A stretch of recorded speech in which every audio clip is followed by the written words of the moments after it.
السلام عليكم ومرحبا بكم من جديد، ومرحبا بكم في قناتكم ديليس كراميلا. نتمنى ان شاء الله تكونوا في احسن الاحوال. الوصفه ديالنا اليوم هي عباره عن جوج ديال الاطباق اللي يمكن لكم تعملوهم كاطباق رئيسيه، ترافقوهم بعد لي سالاد اولا كديروهم هكا وجبه للعشاء. اول طاجين اللي غيكون طاجين الجلبانه والبيض. كناخذ طاجين كندير فيه الزيت وكندير فيه واحد جوج بصلات متوسطين. هنا بالنسبه للزيت درت واحد 4 كاس ديال الزيت. دائما كنطيبوا على نار اللي كتكون مهيله. غنخليو البصله حتى يتبدل اللون ديالها، وفي نفس الوقت غنوجدوا الطاجين الثاني اللي هو طاجين المطيشه والبطاطا والكفته. كناخذ جوج مطيشات كبار وكنقطعهم، ومن بعد كناخذ جوج دروس الثومه كبار وكنحكهم. وغنبداو في الطاجين الثاني، غندير فيه مطيشه والثومه، وغنزيد واحد معلقه كبيره ديال القزبر والمعدنوس. صراحه الطاجين كيجي لذيذ بزاف، نتمنى ان شاء الله انكم تجربوه. وغنزيد الزيت، واحد 4 كاس ديال الزيت كافي. وهنا كيبقى على حسب العدد الافراد ديالكم، يعني انا بالنسبه لي هنا درت غير جوج مطيشات كبار. وغنزيد واحد معلقه صغيره ديال مطيشات الحك والملحه. هنا الملحه درتها بالزايد لان مازال غنزيد البطاطا. وغندير معلقه صغيره ديال خرقوم بلدي، ومعلقه صغيره ديال فلفله حمراء، ومعلقه صغيره ديال سكينجبير. والكمون غندير واحد شويه لان ما خصنيش نكثرو.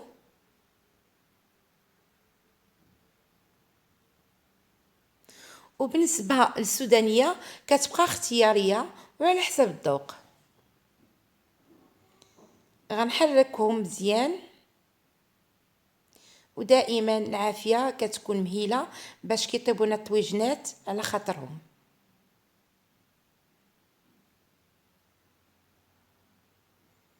هنا بالنسبه للطاجين ديال المطيشه غطيته. وبالنسبه للطاجين اللي غندير فيه اللي درت فيه البصله وغنزيد عليه جلبانه ما غطيتوش لان البصله بغيتها تشحر لي مزيان.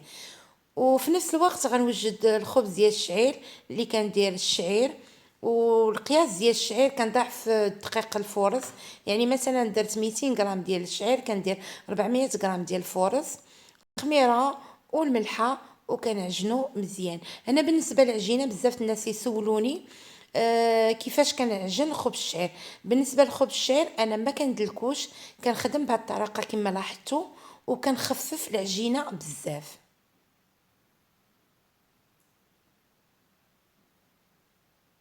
يعني كل ما خففتي العجينه كل ما الخبز كيجيك خفيف وكيقدر يصبر مده طويله.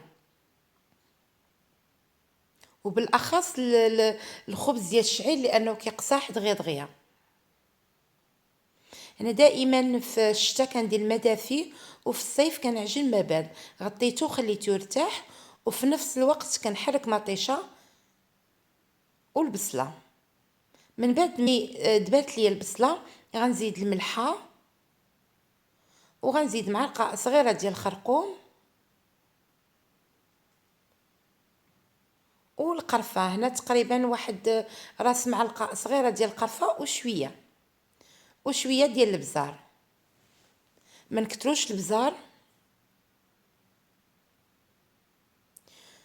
وغنزيد كيلو ديال الجلبانه، يعني ماشي كيلو جلبانه منقي، مي كيلو جلبانه خديتها ونقيتها.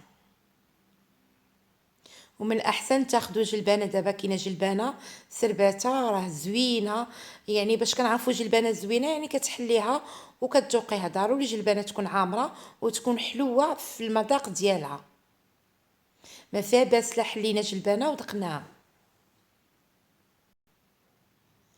وكنزيد هنا بالنسبه لهاد القياس اللي درت زدت واحد كاس الماء العنبه سخون. ما نكتروش الماء بزاف لان الطاجين خصو يطيب على مهلو، والجلبانه بغيناها تنشف مزيان من الماء. وغنغطيها،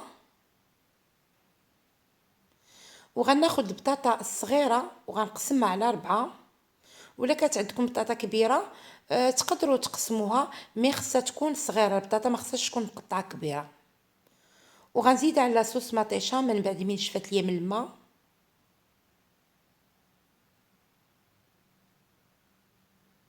نحاولوا نشفوا الماء، يعني نشفوا لاصوص مطيشه مزيان من الماء، عاد نزيدوا عليها البطاطا وغنحركوها وغنخليها تقريبا واحد 5 ديال الدقائق باش هذيك البطاطا تشرب ليا ديك لاصوص وتجينا لذيذه البطاطا من الداخل.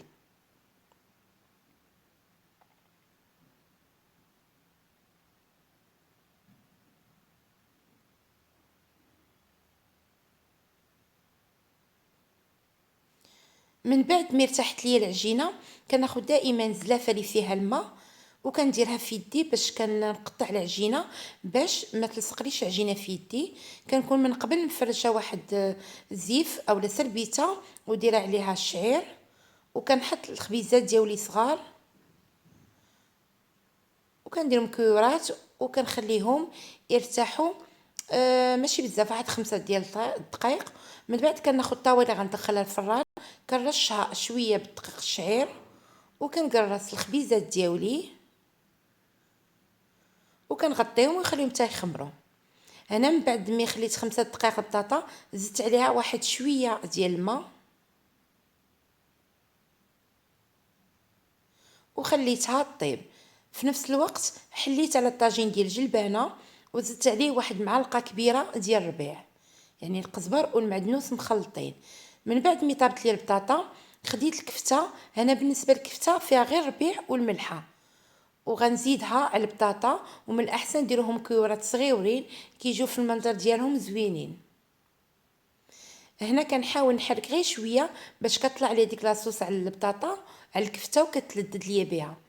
هنا الخبز خمر ليا غنطقب فورشيت ولا اي حاجه متوفره عندكم، والفران خصو يكون سخون بزاف لان الخبز الشعير كيبغي الفران يكون سخون.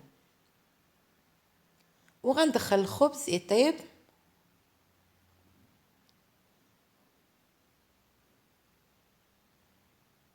وهذا هما شكل الخبيزات ديالنا من بعد طابو كيتحمروا كيجيو لذاذ بزاف وخفاف. دائما خبز الشعير من نطيبو نغطيه بشي زويف باش يعرق ما يبقاش قاصح. هنا كنلاحظ مره جلبانه هاي نشفات ليا من الماء، ما خصوش يبقى فيها الماء نهائيا. من بعد مي كنبغي ندير البيض كناخذ معلقه وكنحاول نخوي البلاصه اللي غندير فيها البيض.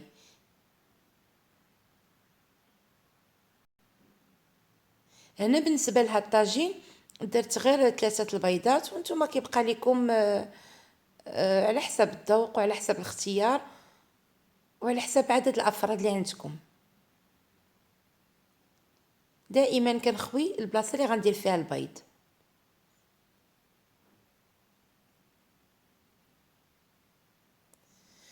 وكنغطي الطاجين ديالي وكنخليه يطيب على خاطرو. بالنسبه للبيض كيبقى عاود على حسب الذوق، كاينين الناس اللي كيبغيو البيض طيب بزاف وكاينين اللي ما كيبغيش البيض طيب بزاف. دونك هادو هما الخبيزات ديالنا غنقطعهم لكم على زوج غير باش تشوفوا الشكل ديالهم من الداخل. كيجيو يعني كيجي الخبز رطب بزاف. وهذا هو الشكل النهائي ديال الوجبات ديالنا اليوم. نتمنى ان شاء الله ان ينالوا الاعجاب ديالكم وتجربوه، ونتلاقاو في فيديو جديد ووصفه جديده، والى اللقاء.